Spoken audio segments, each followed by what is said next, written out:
Paz de Deus, meus irmãos. Eu ouvindo que há muitos homens de Deus que têm os olhos que vê as coisas com o olho de Espírito, com a mente de Cristo.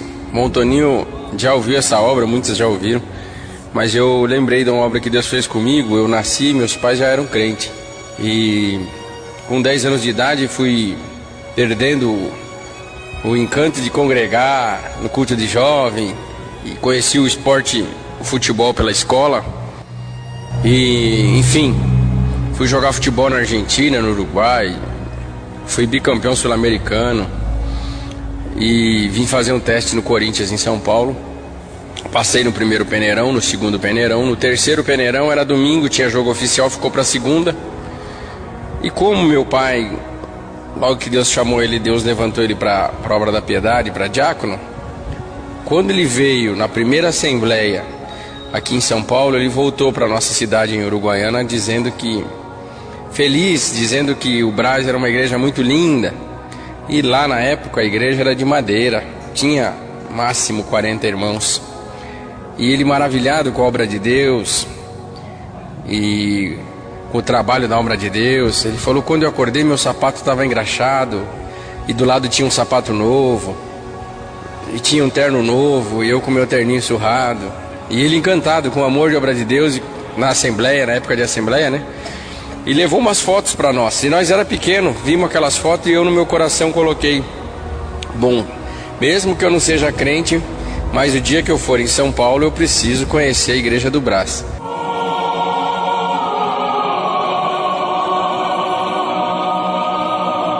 E eu estava jogando futebol em São Paulo, domingo era jogo oficial, não tinha nada para fazer, fui conhecer o Brás, era batismo, e naquele dia Deus falava com um jogador de futebol que não era da cidade, que vinha de longe, que vinha de um lar pobre, mas que Deus queria a mocidade dele, não o dinheiro, nem o sucesso, nem a fama, mas queria a mocidade daquele jogador de futebol para servi-lo, e Deus me chamou na graça.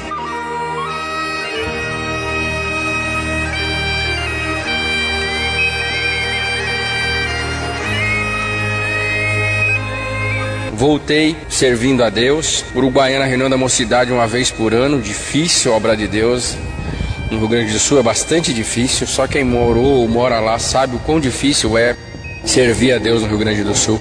E meus familiares não são crentes, minha família não entendeu por que alguém com uma carreira tão promissora não ficou jogando futebol. Enfim, as lutas, as provas começou a vir, eu comecei a enfraquecer, comecei a jogar de futebol novamente, já batizado. E aí minha família, os irmãos na congregação, a mãe da piedade, o pai diácono, cidade pequena, julgava muito por conta eu estava jogando futebol depois de batizado. E muitos por amor, porque viram nós crescer e se achavam um pouco de pai também. E no intuito do amor, às vezes ultrapassavam e me machucavam, batiam. As irmãs, quando me viam na beira do alambrado, falavam: a minha mãe, Deus se usava dela, hoje ela já dorme no Senhor. Tinha um dom de profecia muito bonito, um dom de cura, uma serva de Deus que nos ensinou muito. E então os irmãos falavam: sua mãe tem um dom tão bonito, seu pai diácono, sua mãe da piedade, você é vergonha da sua casa. Aí daquele que vem um escândalo pela obra de Deus. E aquilo foi me deixando de uma maneira tão angustiante, que um dia eu, desempregado, meu pai jardineiro, trabalhava com fazendeiros, estava na fazenda ganhando o pão de cada dia. Eu peguei uma moto emprestada, fui na fazenda, falei: hoje eu vou falar primeiro com meu pai, depois eu falo com a mãe, porque a mãe sempre é mais difícil de enfrentar. Mas primeiro eu vou falar com meu pai, que eu não... Foi um engano eu ter batizado, e uma perca de tempo, porque eu não conseguiria ser crente igual ele e a mãe era. E além de não ter dom nenhum, porque na época eu não era músico, não era selado com a promessa, não orava, eu só congregava.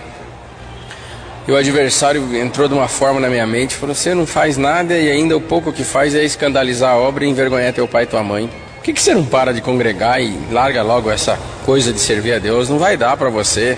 Você não tem característica de crente, você não parece crente, anda sem camisa, jogando futebol sem camisa.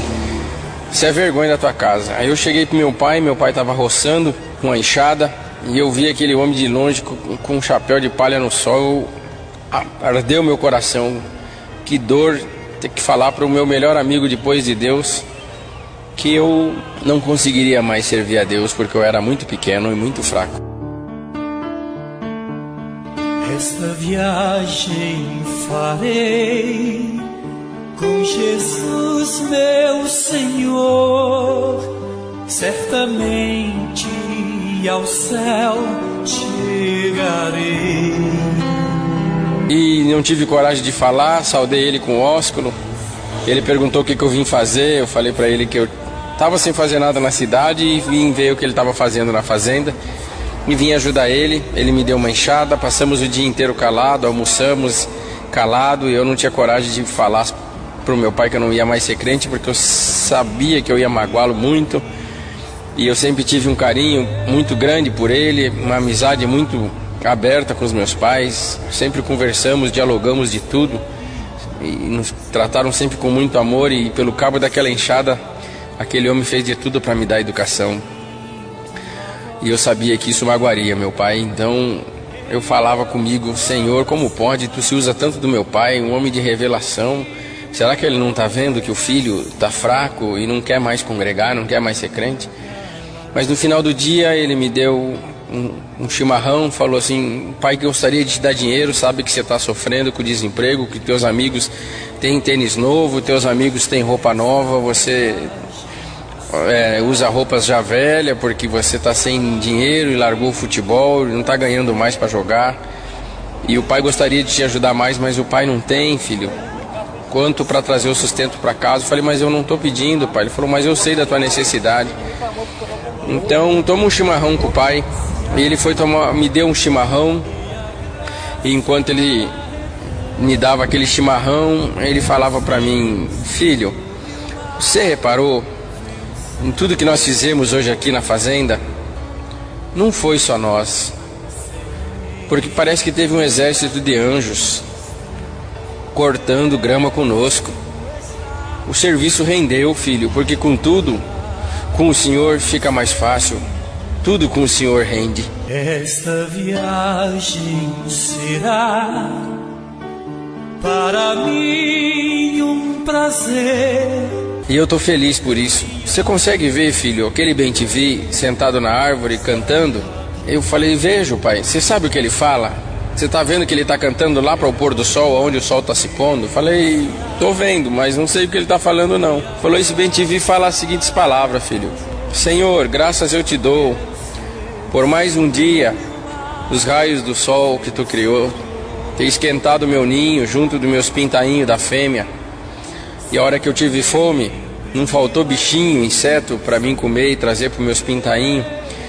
Na hora que eu tive sede, teve rios, teve riachos, eu pude escolher onde beber a água pura. Na hora em que o sol estava muito forte, eu escolhi uma árvore sombrosa para descansar. Bem te vi que vale a pena glorificar o teu nome, bem te vi que vale a pena te servir. Mas um dia foi embora o gavião, não pegou eu, não pegou meus pintainhos, e eu digo: bem te vi que vale a pena te servir. E eu fiquei maravilhado com o que Deus dava para o meu pai, e ele falou: a mesma coisa é o bem te vi, a mesma coisa é o João de Barro, a mesma coisa é aqueles pintinhos que estão pastando ali do lado junto com a galinha, a mesma coisa é a mamãe pato, a mesma coisa é os cordeiros em volta da ovelha, e todo mundo, filho, está feliz porque Deus é misericórdia.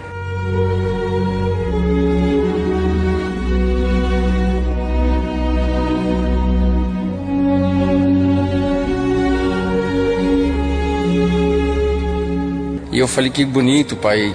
Ele falou: agora você consegue ver um pássaro com as asas abertas lá em cima? Vejo. Aquilo lá é um gavião. Ele é uma ave de rapina, ele vive de pegar os pássaros mais fracos, mais pequenos. E ele está escolhendo alguém para pegar, filho. Está escolhendo alguém porque daqui um pouquinho o sol se põe e ele vai fazer a sua última refeição. Então ele está escolhendo alguém para pegar. E nisso, meu irmão, eu falei assim: e agora? O que vai ser desses pintinhos, dos passarinhos? Ele falou: calma, filho. A natureza também cria seus mecanismos de defesa. Daqui um pouquinho alguém vai ver o gavião no ar e vai cantar um canto diferente. Você vai ver a correria que vai ficar aqui no campo.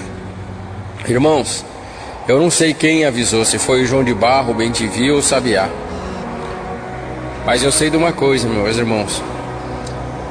Quando um dos pássaros cantou, a galinha na hora abriu as asas, os passarinhos foram para debaixo e todo mundo se escondeu para as árvores copadas e ficou um silêncio no campo. Os cordeiros foram para perto das ovelhas e eu fiquei maravilhado com aquele espetáculo da natureza. Meu pai falou: eu sei que você está maravilhado, porque você vive na cidade, mas eu que vivo no campo e presto atenção em tudo que o nosso Deus criou, eu vejo esse espetáculo no amanhecer e vejo esse espetáculo no anoitecer, no entardecer, porque a toda hora o Senhor dá um espetáculo para nós.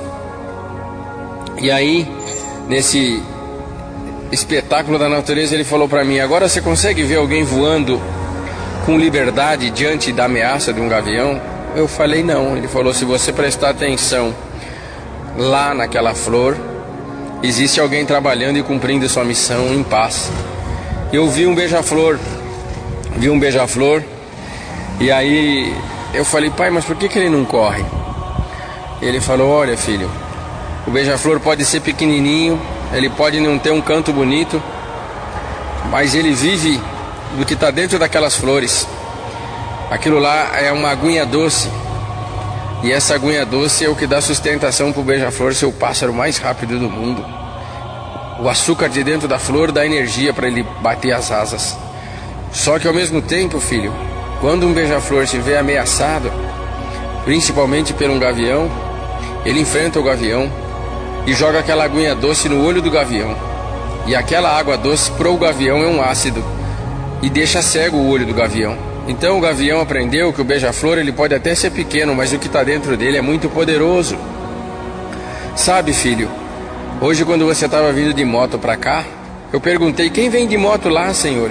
E o Senhor falou no meu coração: é teu filho, vem cansado, se achando pequeno, vem numa guerra espiritual muito grande e quer te falar que ele quer parar na graça. E eu fiquei aflito, falei: Senhor, o que eu falo pro meu filho? E Deus falou assim: não fala nada, fica em silêncio, até o final do dia eu vou te dar ciência para pregar sobre a alma do teu filho. Filho, a resposta de Deus já chegou. Ainda que tu não toque, tu não cante, ainda que tu não seja selado com a promessa, ainda que tu não peça hino, ainda que tu só vai dentro da congregação, a congregação é uma flor. Dentro dela existe uma água chamada Palavra de Deus. Ela é mais doce do que o mel. É o alimento essencial para te dar energia para você combater o bom combate e ser rápido a fugir do nosso adversário. Por isso, filho, fica dentro da flor. Ainda que tu não toque, ainda que tu sente no último banco, deixa o povo falar, mas todas as vezes que tu entrar dentro da flor, a água da palavra há de alimentar a tua alma. E o gavião, que é o nosso adversário, que te espera lá fora, ele há de te reconhecer que você pode ser pequeno, você pode ser fraco, mas o teu direito de entrar na glória de Deus e a tua vontade de ganhar o reino dos céus é maior. Glória que sair da tua boca é suficiente para que o adversário fale. Ele é pequeno, mas o que está dentro dele é poderoso e eu não consigo matar. Naquela hora Deus tomou meu pai numa linguagem japonesa muito bonita, me deu um abraço, botou a mão na minha cabeça e mandou a vontade de parar e ir embora pro inferno em nome do Senhor Jesus, e pregou coisas que já cumpriram na minha vida. Diabo quer te matar, mas tu vai casar, tu vai ter filhos, para a honra e glória do meu nome. Tu vai viajar, tu vai me servir, porque o Senhor anunciou para mim, e o Deus que anunciou para mim no meu coração não é um Deus mentiroso. Ele há de cumprir tudo que Ele está me dando aqui na boca. E muitas dessas coisas já cumpriu na minha vida e eu estou glorificando o nome de Deus.